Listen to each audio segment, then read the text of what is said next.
तो welcome back to my channel once again. आज हम लोग बात करने वाले हैं सौराष्ट्र सीमेंट लिमिटेड के बारे में। अगर करंट प्राइस की हम लोग बात करें तो 130 रुपए के आसपास ये ट्रेड होता हुआ दिख रहा है। आज के दिन आप देखिएगा लगभग 3% की तेजी इसमें देखने को मिल रही है।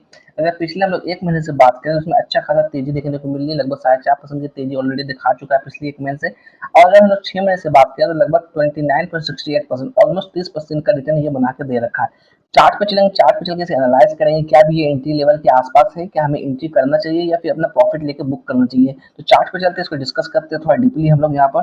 अगर हम लोग चार्ट पे डिस्कस करें तो डेफिनेटली आपको यहाँ पे एंट्री बनाने की पॉसिबिलिटी बनती हुई नजर आ रही है। अगर ये अपना ऊपर का जो लेवल्स है 131 का जो इसका रेजिस्टेंस लेवल है इसे ब्रेकआउट करता है तो ठीक अपने ब्रेकआउट लेवल के आसपास ही ट्रेड करता हुआ दिख रहा है। ये देखिएगा यहाँ पर भी इसने टच किया था लगभग 130.80 पैसे का।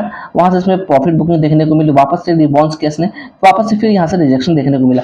यानी कि हम लोग कह सकते हैं यहाँ पर इस लेवल के पास अच्छी खासी रिजेक्शन लेवल देखने को मिली। यानी कि 130 131 का जो जोन है इसके लिए एक रिजेक्शन लेवल का एरिया है। ठीक उसी तरह हम लोग यहाँ पर बात करें तो सेम यहाँ पर भी सेम सिचुएशन बनती हुई नजर आ रही है। यहाँ पर से रिजेक्शन देखने को मिला, डाउन साइड आया, पुल बैक मारा, वापस से रिजेक्शन मिला, फिर डाउन साइड आया, यहाँ पर फिर सपोर्ट बनाया इसे 120 के लेवल के बाद वापस पुल बैक मारा, फिर यहाँ पर आसपास ट्रेड करता हुआ दिख रहा है। यहाँ अगर यहाँ से रिजेक्शन आता है तो फिर ये थोड़ी बहुत गिरावट देखने को मिल सकती है। अगर हम लोग बात करें सपोर्ट के लिए तो 120 का एक अच्छा सपोर्ट है। तो थोड़ा सा डिप भी आता है तो हम लोग यहाँ पे एक्यूमुलेट करने की कोशिश करेंगे 120 के स्टॉप लॉस के साथ। अगर ये ऊपर रेजिस्टेंस को तोड़ के निकलता है तो डेफिनेटली हम लोग को एंट्री बनाना चाहिए एक छोटा सा टारगेट 140 के टारगेट के लिए। अगर पहला जो टारगेट हमारा 140 होना चाहिए, जो हमारा लेवल जो आ रहा है 140 का वो ये लेवल है। क्यों मैं बोल रहा हूँ 140 का, क्योंकि 140 के आसपास भी कहीं ना कहीं इसमें रिजेक्शन देखने को हमें मिली है। तो डेफिनेटली पहला टारगेट हमारा 140 का होना चाहिए, नेक्स्ट टारगेट हमारा 148 के आसपास का होना चाहिए। उसके बाद अगर इसके ऊपर निकलती है 148 के ऊपर या 150 के ऊपर तो इसमें हम लोग वापस से तेजी की आने की पूरी संभावना यहाँ पे बनती हुई नजर आ रही है।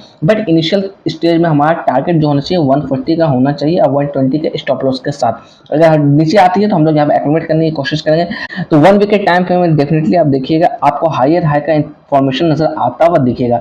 डाउन साइड की बात करें तो 120 का एक हमारा स्टॉप लॉस होना चाहिए।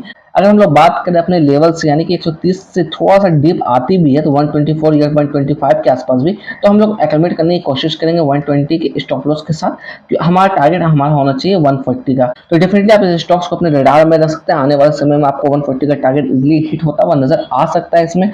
अगर हम लोग बात करें कॉर्पोरेट एक्शन की तो कॉर्पोरेट एक्शन को हम लोग देख लेते हैं इसके अंदर। तो देखिएगा कॉर्पोरेट एक्शन में भी अच्छा खासा ये डिविडेंड आपको नजर आती हुई दिख रही होगी। अगर हम लोग बात करें 14 अगस्त 2024 के दिन तो 1 रुपए का डिविडेंड दिया। 23 फरवरी 2024 की बात करें तो वहां पर भी 1 रुपए का डिविडेंड दिया। यानी कि हर साल ये दो बार आपको डिविडेंड कहीं ना कहीं देती हुई नजर आ रही है। टेक्निकल्स की बात करें, टेक्निकल्स भी अच्छा नजर आता हुआ दिख रहा है। यहाँ पर 6 महीने में 30% का रिटर्न ऑलरेडी बना के दे रखा है। अगर हम लोग एक महीने से बात करें 7.13% का रिटर्न बना के दे रखा है। अगर हम लोग बात करें यहाँ पर शेयर होल्डिंग पैटर्न की तो शेयर होल्डिंग पैटर्न पर नजर डाल लेते हैं एक नजर।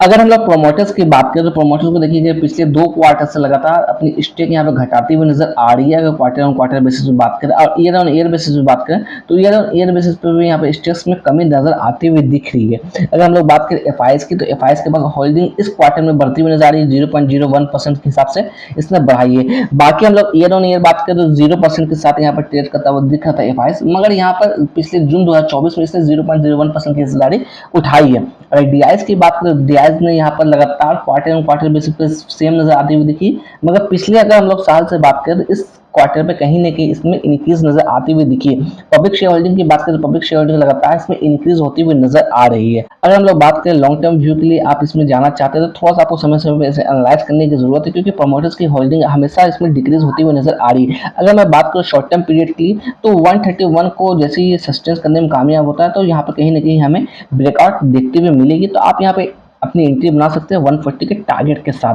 तो पहला टारगेट हमारा 140 का होना चाहिए, नेक्स्ट टारगेट हमारा 148 हो सकता है यहाँ पर।